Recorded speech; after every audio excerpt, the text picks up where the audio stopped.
Hello guys, I'm Vipin Kumar and today we do the people as a resource, which is the same chapter in class 9th economics. So people as a resource. What refers to the people as a resource? People as a resource refers to a country's working people in terms of their existing production skill and abilities. So people as a resource means that the in term of working people on their existing productive skills and the abilities is known as the people as resource. When existing human resource is developed by becoming educated and healthy, it run into human capital. So if the human resource or the people resource is developed by the education and healthcare, then it run to the human capital. So investment is in human capital via education and medical care can be give high return in the future. And so the investment of education and the healthcare give us a very high return in the future. So country like Japan have invested a lot in human resource. So country like Japan has invest a lot on human resource. They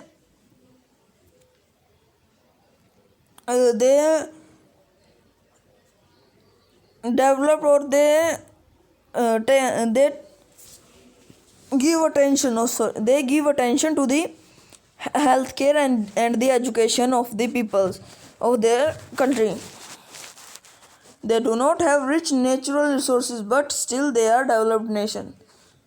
So only because of the human resource they give a special attention to the education and healthcare.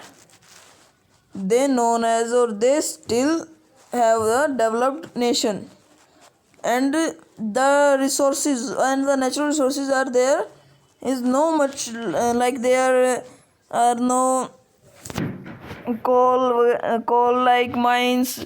There are very little amount of or the small number of natural resources are in the Japan. So economic activities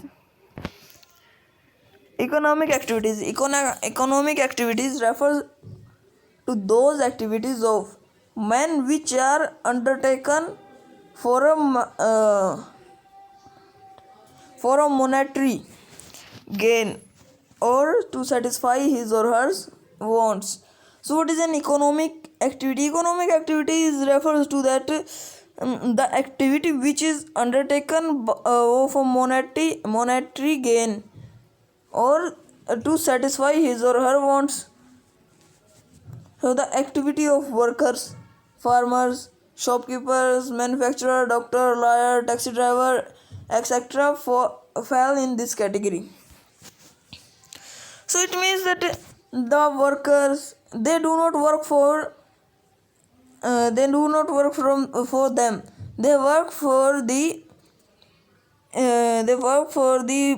company, or they work for the builder to fulfill their needs or satisfy his or her wants.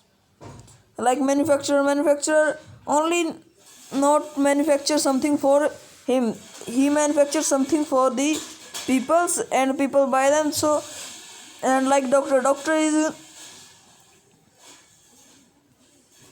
like same as doctor, liar, taxi driver. So market activities and non-market activities. What are market activities? Economic activities are also called the market activities, and non-economic activities are production of self consumption. Means in the economic or the market activity there is not self consumption. There is a main role of the people who buy or who go to them for satisfy their needs. So we now discuss about non-economic or non-market activities.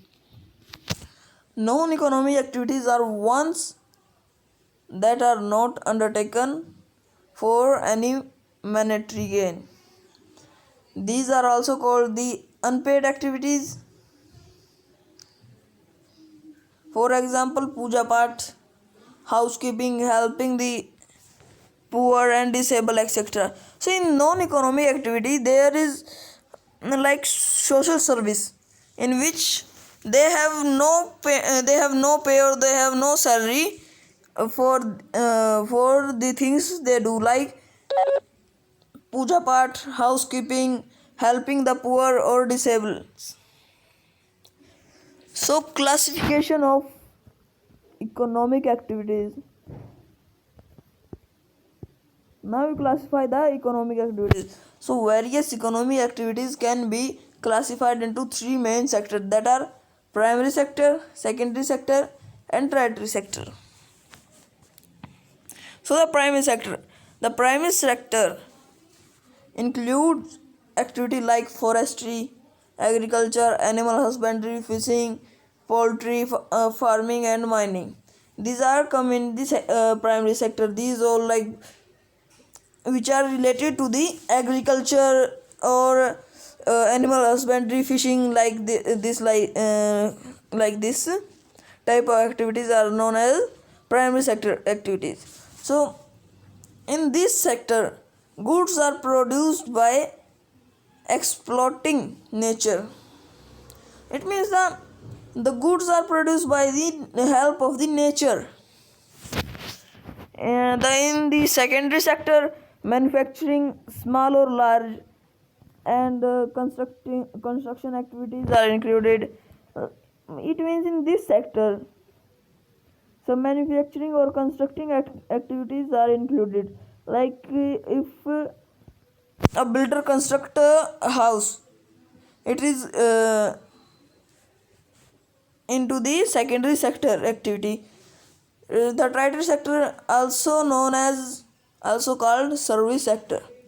It provides various type of services like transport, education, banking, health, tourism, etc. So in tertiary sector, it gives the service. It gives many type of service like transport is also is a service, education is a service, banking is also a service, healthcare, tourism.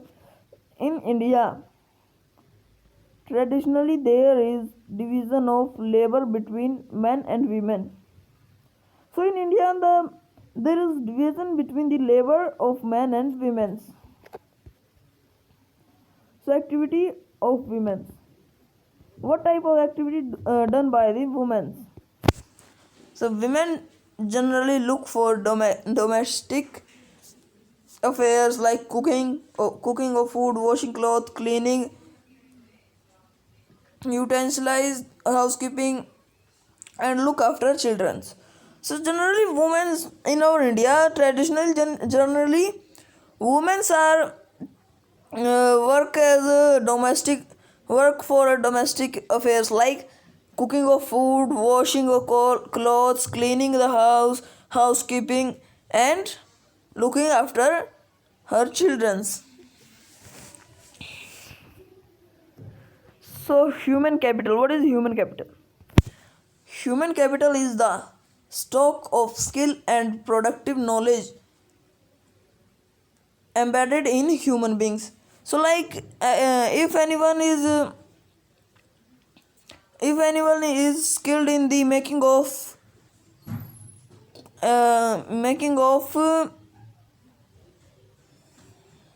furniture, so this its productive skills and knowledge he used to he used to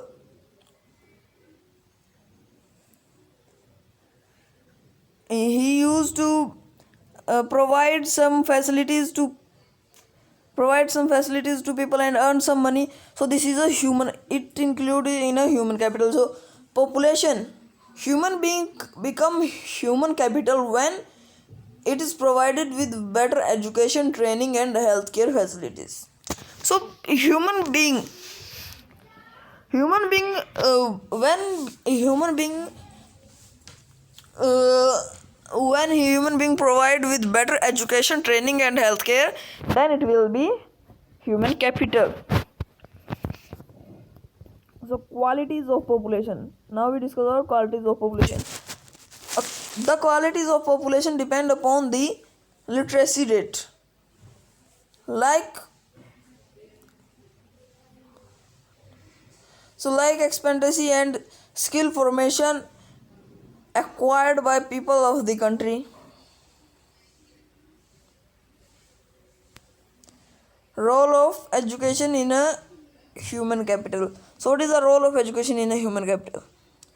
So education is the most important component of human resource development. It contributes towards the growth of the society, enhance the national income, culture richness and increase efficiency of governance. So in views of its contribution toward the growth of the society, government expenditure on education as percentage of GDP rose from 0.647% in 1951 and 1952 to 3.98% in 2002 and 2003. So, however, our nation goal in 6% of GDP. So literacy is uneven between male and female. Male are more literate. It also varies. It also varies with urban and rural areas. In urban areas, population of urban areas is more literate as compared to rural areas. There were 7.68 lakh schools between 2004 and 5, but education is diluted between the poor quality of schooling and dropout rates. Sarv Shiksha Abhiyan is a significant step toward the providing education to the all children below the age of 14. So in the Sarv Shiksha Abhiyan, the government provide the education below the child of 14 year.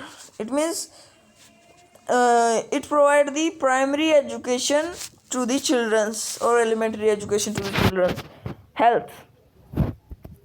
So what role health do in the human capital? So health is also very important component of human resource development because efficiency of workers largely depend on their health. There has been considerable there has been considered improvements in the country's health standard. For instance, the life expectancy at the time of birth in India rose from 37.2 year in 1951 to 63.9 year in 2001. So similarly, infant mortality rate has become down from 147 to 47 by 2010. Infant mortality rate is the death of the children under 1 year of age. So this is a good sign. This is a good sign in the rate of mortality is decreased. India has built up a vast health infrastructure, but still much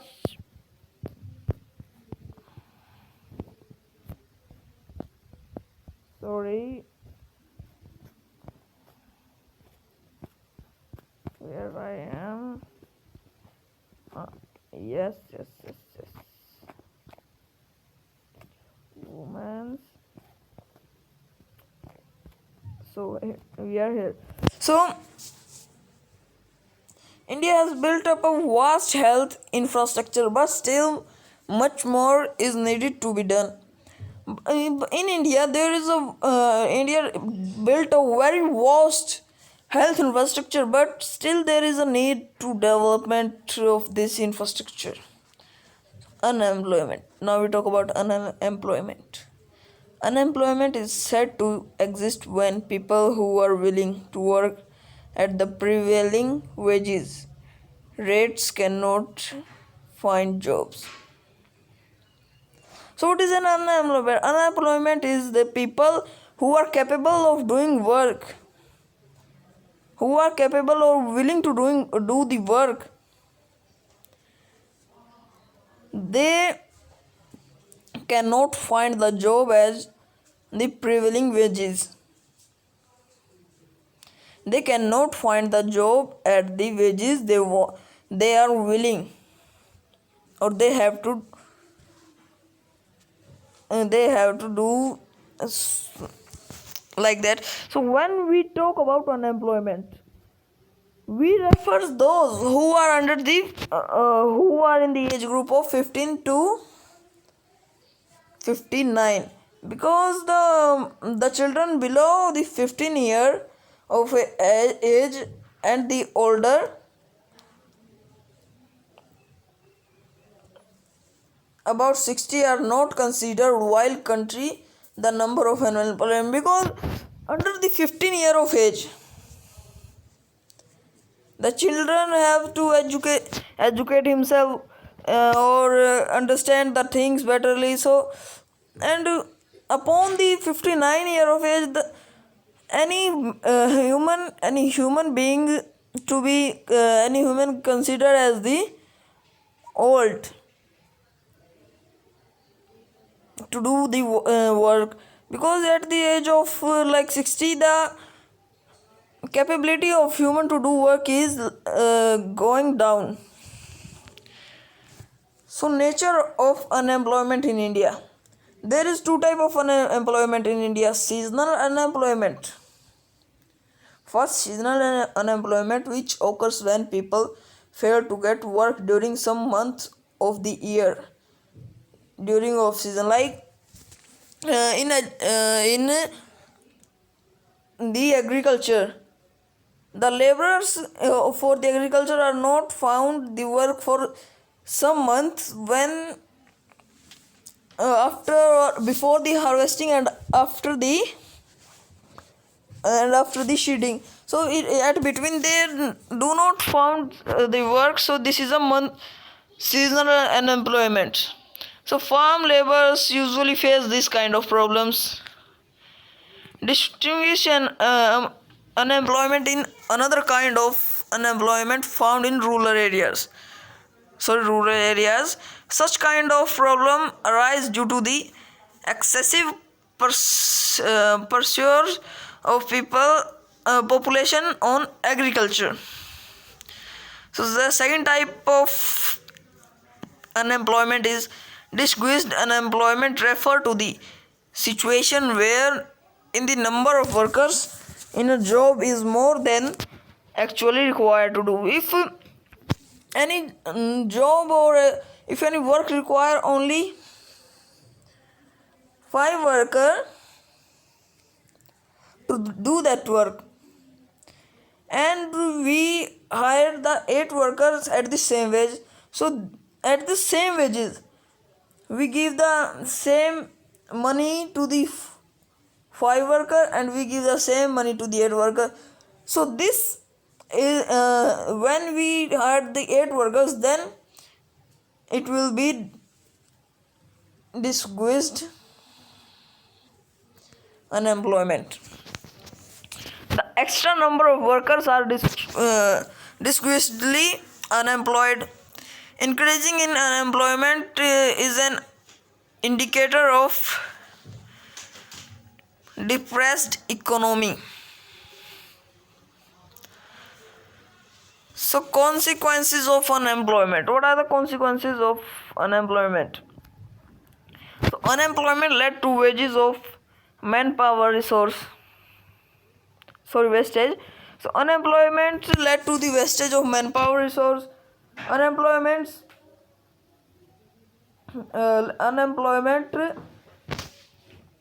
uh, tends to increase the economic overload that is depend on the unemployment on the working population of the unemployed on the working population.